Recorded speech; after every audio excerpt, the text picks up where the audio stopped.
Hi friends, ഇന്നത്തെ എൻ്റെ recipe ഒരു പോർക്ക് ഫ്രൈ ആണ്. നമുക്കിവിടെ ഈ പോർക്കിന് സ്റ്റേക്ക് ഇങ്ങനെ സ്ലൈസസ് ആയിട്ട് കട്ട് ചെയ്ത് മേടിക്കാൻ കിട്ടും. അത് നമുക്കൊന്ന് ഫ്രൈ ചെയ്തെടുക്കാം. അപ്പം നമുക്ക് നോക്കാം അതെങ്ങനെ തയ്യാറാക്കുന്നതെന്ന്. ഇങ്ങനെ നല്ല സ്ലൈസസ് ആയിട്ട് കട്ട് ചെയ്ത് കിട്ടും. ഇവിടെ ഞാൻ നന്നായിട്ട് കഴുകി എടുത്തിട്ടുണ്ട്. ഈ പാത്രത്തിലേക്ക് മാറ്റുന്നുണ്ട്. ഇനി നമുക്കിതിലേക്ക് എന്തൊക്കെയാണ് ചേർക്കേണ്ടതെന്ന് നോക്കാം. ഞാനിതിലേക്ക് മഞ്ഞൾപ്പൊടി ഒരു 1/2 ടീസ്പൂൺ,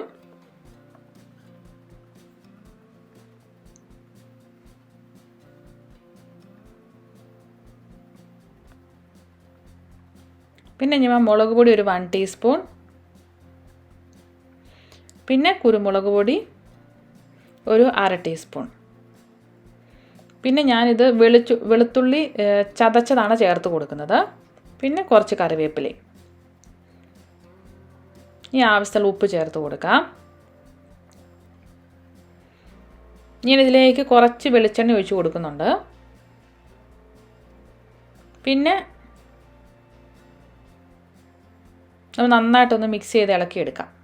നന്നായിട്ട് ഇതിലേക്ക് ഒന്ന് തേച്ച് പിടിപ്പിക്കാം.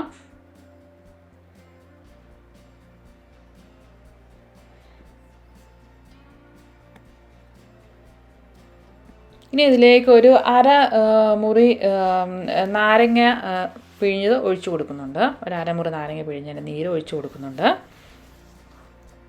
ഇത് നന്നായിട്ടൊന്ന് മിക്സ് ചെയ്യാം. നമുക്കൊരു 10 മിനിറ്റ് റെസ്റ്റ് ചെയ്യാൻ വെക്കണം.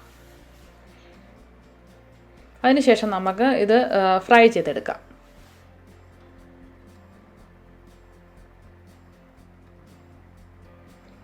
ഇനി നമുക്കൊരു പാൻ അടുപ്പത്ത് വെക്കാം. അതിലേക്ക് നമുക്ക് വെളിച്ചെണ്ണ ഒഴിച്ചു കൊടുക്കാം.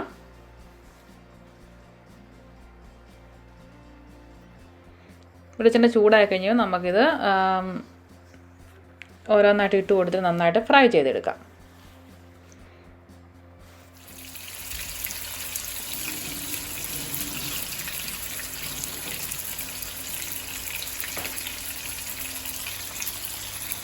ഇത് നമുക്ക് മറിച്ചിട്ട് കൊടുക്കാം.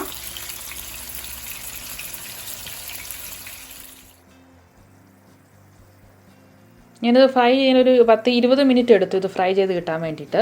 കാരണം ഈ പോർക്കൊക്കെ ആകുമ്പോൾ നന്നായിട്ട് നമുക്ക് വെന്ത് കിട്ടണം. അങ്ങനെ നമ്മുടെ പോർക്ക് ഫ്രൈ ഇവിടെ റെഡി ആയിട്ടുണ്ട്. അപ്പോൾ എല്ലാവരും ട്രൈ ചെയ്ത് നോക്കുക. ട്രൈ ചെയ്ത് നോക്കിയിട്ട് അഭിപ്രായങ്ങൾ കമൻറ്റ് ബോക്സ് അറിയിക്കണേ.